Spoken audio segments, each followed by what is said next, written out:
Assalamualaikum warahmatullahi wabarakatuh. Halo semuanya. Sebelum mulai video, izinkan saya untuk memperkenalkan diri terlebih dahulu. Perkenalkan, nama saya Olivia Karisya Febrianti dari kelas 10 S1 Prodi Usaha Layanan Pariwisata. Di sini saya ingin membuat video yaitu mengenai materi yang sudah dijelaskan oleh Ibu Eva Sofiana selaku guru mapel bahasa Indonesia. Jadi, materi pertama yang sudah dijelaskan oleh Ibu Eva Sofiana adalah mengenai teks laporan hasil observasi. Apa sih teks laporan hasil observasi itu? Teks laporan hasil observasi ialah teks yang mengungkapkan fakta-fakta yang didapatkan melalui proses hasil pengamatan. Sedangkan informasi yang didapatkan sesuai dengan data yang didapatkan selama observasi dinamakan dengan objektif. Struktur teks laporan hasil observasi. Struktur teks laporan hasil observasi terdiri dari 3 loh. Apa aja sih? Jadi yang pertama berisikan pernyataan umum atau klasifikasi. Pernyataan umum atau klasifikasi biasanya berisi pembuka atau pengantar hal umum tentang yang akan disampaikan, hal umum tentang objek yang akan dikaji, dan menjelaskan secara garis besar pemahaman terhadap hal tersebut. Yang kedua ada deskripsi bagian. Deskripsi bagian biasanya akan berisikan penjelasan detail mengenai objek atau bagian-bagian dari objek. Dan yang ketiga atau yang terakhir berisikan deskripsi manfaat atau kesimpulan. Deskripsi manfaat atau kesimpulan biasanya menjelaskan tentang manfaat objek yang diobservasi baik bagi manusia maupun bagi alam secara umum. Kaidah kebahasaan. Dalam teks LHO, kaidah kebahasaan terdiri dari 3 loh. Apa aja sih? Jadi yang pertama terdiri dari kalimat definisi atau pengertian. Contohnya seperti kata adalah, merupakan, yaitu, ialah, dan masih banyak lagi. Yang kedua menggunakan kalimat deskripsi atau pernyataan. Dan yang ketiga atau terakhir menggunakan imbuhan di.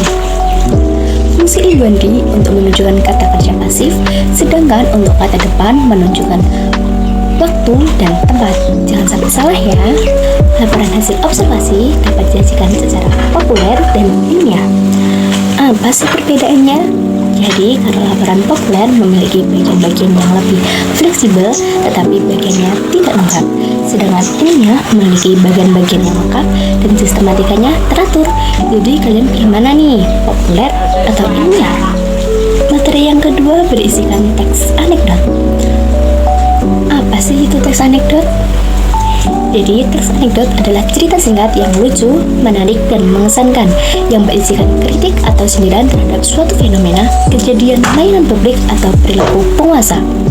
Struktur teks anekdot. Struktur teks anekdot terdiri dari 3. Apa aja sih? Yang pertama ada orientasi. Orientasi biasanya berupa bagian yang menjelaskan latar belakang kisah dan awal kejadian cerita. Yang kedua ada komunikasi. Komunikasi biasanya berupa bagian yang menunjukkan masalah pokok atau inti cerita yang menjadi puncak teks anekdot. Yang ketiga ada evaluasi. Bagian akhir yang berisikan kesimpulan tentang kejadian yang diceritakan biasa juga disebut dengan penutup. Kaidah kebahasaan atau unsur teks anekdot. 1. Menggunakan kalimat retoris, yaitu kalimat pernyataan yang tidak membutuhkan jawaban. Yang kedua, menggunakan kata konjungsi yang menyatakan hubungan waktu, contohnya seperti kemudian, lalu, dan seterusnya. Yang ketiga, menggunakan kalimat seru. Yang keempat, menggunakan bahasa intonasi atau bahasa sehari-hari. Yang kelima, menggunakan kata sifat, kata benda, dan kata majemuk. Yang keenam, menggunakan konjungsi penjelas atau penerang seperti bahwa. Yang ketujuh, menggunakan kata kerja material. Dan yang kedelapan, menggunakan majas sindiran seperti majas ironi, sarkasme, dan sinisme. Materi yang ketiga atau yang terakhir adalah teks hikayat. Apa sih teks hikayat itu? Jadi secara etimologi, hikayat berasal dari bahasa Arab, yaitu haka yang artinya bercerita atau menceritakan.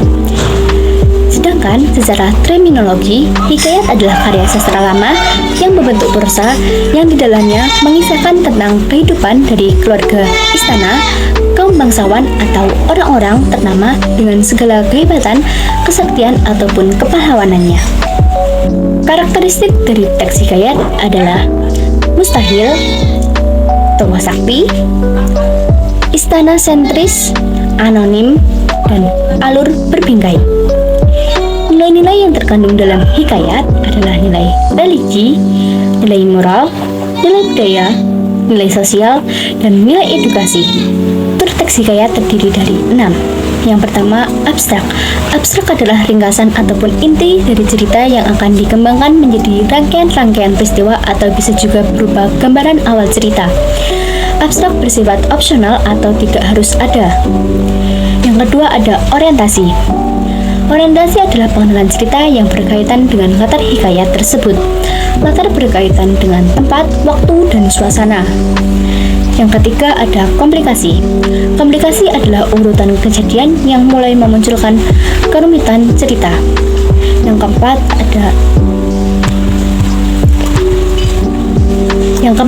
ada evaluasi. Evaluasi adalah konflik yang ada mengarah pada klimaks dan mulai mendapatkan penyesuaian.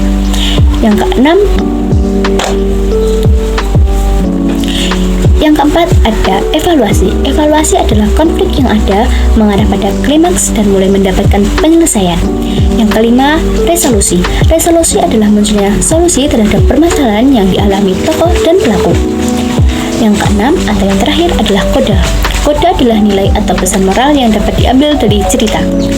Unsur intrinsik yang ada dalam teks hikayat berupa tema, tokoh dan penokohan, latar, karya sastra, gaya bahasa, dan alur. Jadi, unsur intrinsik yang ada dalam teks hikayat terdiri dari 6. Jadi, materi yang telah disampaikan selama 1 semester ini oleh Bu Eva Sofyana selaku guru mapel bahasa Indonesia yaitu ada 3. Yang pertama ada teks laporan hasil observasi, yang kedua ada teks anekdot, yang terakhir ada teks hikayat. Mungkin sekian dari video saya kali ini. Maaf apabila ada salah kata dan pengucapan dari saya. Wassalamualaikum warahmatullahi wabarakatuh. Bye-bye teman-teman, sampai jumpa di next video, bye-bye.